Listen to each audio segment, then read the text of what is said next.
Generation gap ये हमारे लिए कोई नया टर्म नहीं है।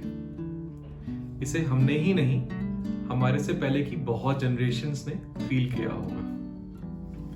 एनवायरमेंट, सिचुएशन और सर्कमस्टांसेस यानी कि पूरा इकोसिस्टम हर किसी को अलग तरीके से इफेक्ट करता है और इसीलिए लोगों के एक्सपीरियंसेस, पॉइंट ऑफ व्यू और सिचुएशंस को डील करने की अप्रोच में डिफरेंसेस भी होते हैं।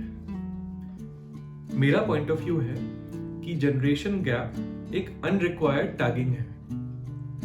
गैप्स जनरेशन की वजह से नहीं बल्कि एनवायरमेंटल फैक्टर्स की वजह से क्रिएट होते हैं और इसी वजह से दो ग्रुप्स या सो कॉल्ड जनरेशंस के दुनिया को देखने का नजरिया, उनका पॉइंट ऑफ व्यू, उनका एक्सपोजर, एक्सप्रेशंस, उनका एटीट्यूड, उनके एक्सपीरियंसेस, लाइफस्टाइल और भी बहुत कुछ अलग होता है।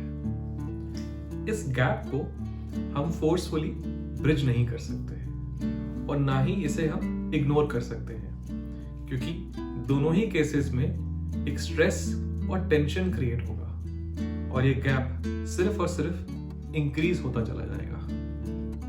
हमें ये एक्सेप्ट करना होगा कि ये सो कॉल्ड जनरेशन गैप हमेशा रहेगा और इस गैप को कम करने के लिए हर जनरेशन को एफर्ट्स करने होंगे।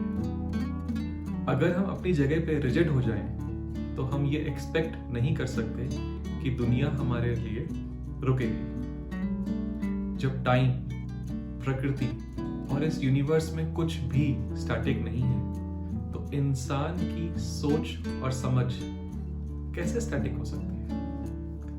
टाइम के साथ इम्पॉसिबल पॉसिबल, फिक्शन रियलिटी हो गया है। इसीलिए हमारी सोच भी बदल गई है। तो हमें एक ओपन और एजाइल माइंडसेट रखना चाहिए।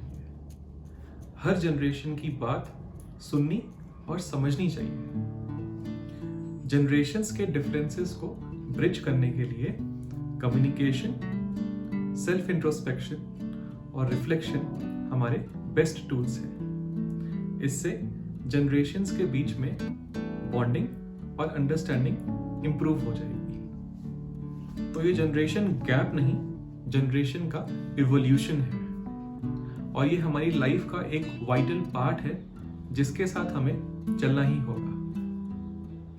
Life is simple. Let us keep it simple. Thank you for watching.